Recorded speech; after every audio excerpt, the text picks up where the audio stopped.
Hi guys, Sci-Fi Recapped here. Before we start, warning. Spoilers ahead. Today, I'm gonna explain a 2017 American science fiction movie called Man from Earth, Holocene, which is a sequel to a 2007 movie, The Man from Earth. The movie begins with a university professor, Professor Carolyn Kittredge, giving a tour to her students in a prehistoric museum. She explains about Homo sapiens living in the Holocene epoch. While not far away, a student separated from the group, Isabel, is sketching skulls and jawbones of the prehistoric human. She is accompanied by her best friend Tara, who notices Professor John Young, lecturer on religion-related courses, examining the prehistoric human exhibit. They gossip about him until they finally decide to walk up and greet him. Turns out, he's there because he is waiting for Professor Kittredge, his girlfriend, who is giving a tour. Tara wants to take a picture with him, but he immediately changes the conversation. In the evening, John is grading his students' work, while Carolyn comes and affectionately greets him. After that, we see Liko, a college student practicing boxing before class. He is called by his friend, Philip, who is already waiting downstairs. After Liko is ready, they go to Professor Young's class at Chico Community College. In the class, they, along with Isabel and Tara, discuss similarities and differences between Buddha and Jesus. After class, they invite Professor Young for a vegan dinner night celebrating the end of the academic year, but he politely declines. Professor Young is approached by another coworker, Professor Gill, delivering the news that he is now a grandfather. To celebrate the birth of his grandson, he asks Professor Young for a drink by the sports stadium. Even though the whiskey is awful, they still enjoy the sunset.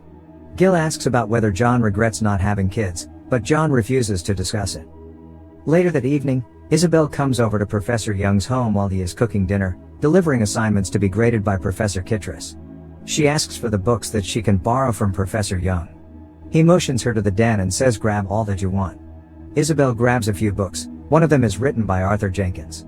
Back in her flat, she is reading the book while suddenly Tara appears beside her after coming back from a sorority party. They notice the book is signed by the author with writings to my dear friend, John Oldman, but the spine has not cracked, meaning John has not read it. Based on the date on the author's signature, they deduce the age of Professor Young and become confused because why would he be called Old Man when he was supposedly about 30 years old at that time? They look up Arthur Jenkins on the internet, finding out that he is a renowned archaeologist and has written a book about conversation with the Man from Earth, a university professor, practicing Buddhism, claiming to be 14,000 years old. That book is considered science fiction by the academic community even though he claimed it to be non-fiction, which disgraced Jenkins. They deduce the Man from Earth's descriptions match Professor Young's. Isabel and Tara go to Philip's house, in which Liko is also there. They enthusiastically explain about their findings, about how Jenkins' book tells the story of an immortal man who knows many things and teaches at local colleges, has virtually no presence or any records on the internet, avoids having his picture taken, and changes identity every 10 years.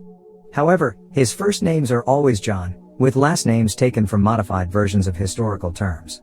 Liko and Philip deeply question the truth about the story, especially Philip, who is a firm Christian believer, but agrees to help the girls find more about Professor John Young.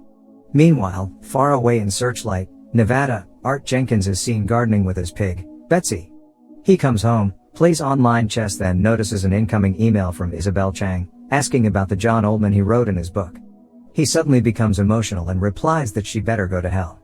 Not receiving any good response from Jenkins, the students break into John and Carolyn's home to find more proof. In the basement, Liko finds a box of books, each written by different Johns, and takes pictures of them. Isabel notices Carolyn's car in the driveway and warns her friends to quickly escape. Before that, she manages to take a photo of John and Carolyn's photograph in the living room, although John's face is only shown sideways. Fortunately, the house has a back door and they successfully escape. They dig more about the identities of the different Johns. Each identity seems non-existent, with each publisher not having any contact information about the author anymore. Meanwhile, John feels he needs to go hunting in the woods. Even though Carolyn is reluctant at first, finally she lets him go. He argues that he does not feel like himself lately and needs to bond with nature. He drives his truck to the woods and spends the night there. In the woods, John is making fire using stone like a prehistoric human. His hand bleeds and, surprisingly, does not seem to heal as quickly as it should. Although confused, he heads back home. Isabel calls Jenkins again, this time directly saying that she believes her professor, John Young, is John Oldman. Jenkins does not answer it, but he listens to the voicemail carefully. He replies to the message by saying that he wants to talk only if Isabel can send him a clear picture of John Young. After that, Isabel receives a call from an old woman saying he knows a man named John Pleiss back in 1957 in a small college in Idaho. The description of the man matches John Young. That call is a response from the many emails and calls Isabel and her friends have sent in many colleges across the states, which might be where Professor John Young worked at some point in time. Isabel, Liko, and Tara try to take a picture with Professor Young by offering him coffee before class, but John conspicuously messes up the shots to not fully show his face. After class, they try to convince Philip again to believe them, but Philip is still skeptical, especially by the fact that John Young could be the Jesus Christ figure all Christians worship. But they do not give up, so late at night Liko and Isabel sneak into John's window and take pictures of him sleeping. Isabel sends the pictures to Jenkins, to which he agrees to meet and talk to John. He bids goodbye to his pig and prepares to go on a road trip. Meanwhile, Tara comes to John's office at the campus and flirts with him, but he rejects her and gets her out of the office. Unfortunately, during flirting, she claims that she knows about John's true identity. John feels he is in danger, so he talks to Gil that he wants to quit and can recommend a replacement lecturer for next term. Gil is disappointed, but eventually accepts him. At home, John tells Carolyn that he needs to go, and although Carolyn is disappointed as well, she accepts him because there is nothing she could do. Tara confesses her actions to Isabel, which surprises her, saying that Tara's words might make John disappear sooner.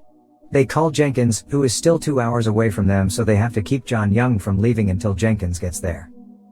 John is burning his only photo with Carolyn, then gets ready to load his belongings into his truck until the 4 students show up and confront him. Isabel shows him Jenkins' book and wants him to admit that he is John Oldman, the living embodiment of Jesus Christ. John refuses, and after a brief conversation the students leave. However, Liko tases him from behind and he falls unconscious due to his head hitting the pavement. Meanwhile, Art Jenkins' car breaks down on the middle of the road, so Isabel, Tara, and Liko decide to pick him up, while Philip is in charge of the unconscious John and is supposed to call an ambulance for him. However, he ties John in the basement. When John wakes up, he asks John about the truth. John begs that Philip cuts him loose, but Philip is confused and anxious. He agrees that he would release John if John tells him the truth. John confesses that over 2,000 years ago, he taught a group of people basic spiritual wisdom, then it developed into Christianity and people called him Christ. Philip seems to believe that, but when he takes a knife and is about to cut John loose, he doubts him again as he thinks John is supposed to have magical powers to free himself. He begins to question John again, and gets furious as some of John's replies contradict sayings from the Bible that he truly believes in. He is not satisfied with John's explanations, and deduces that he is not Christ, but Antichrist instead. John counters him again, saying the Antichrist concept never exists in the Bible and never refers to a single person. Philip, still clouded by his emotions, accuses John again of being the 7-headed beast from the book of Revelation who can heal miraculously and plans to gain massive followers on earth. John denies it, then asks Philip to either stab him or let him go. After a while, Philip decides to stab him in the heart, believing that if John is truly Jesus Christ, he would not die. However, John seems to die after the stab, blood trickling down from the wound. Philip is shocked and leaves abruptly. On the road, Isabel and others try contacting Philip to no avail, so they begin to worry about him and John. They arrive at John's house only to find blood trails from the basement. In the basement, they find a broken chair and a pool of blood, but no sign of anybody. They decide to call every nearby hospital, hoping that Philip and John are already in hospital and John is receiving medical attention, while still being very confused at the scene in the basement. Then, John is seen waking up at a cave. He is called upon by a man approaching him, Harry, who brings him clothes and other survival gears. Turns out Harry knows John's secrets. He asks John to come with him as his dad is sick, to which John agrees. Then they get in Harry's car and leave. In the mid-credit scene, an FBI agent comes to Jenkins' front door and asks him questions. The descriptions of John Young match those of witnesses of several unsolved murder cases in the past. He asks Jenkins if Young is capable of violent actions. Jenkins replies that he does not know, although he believes anything is possible. Subscribe to watch more videos like this, turn on notifications, and leave a like to help the channel out. Thank you for watching.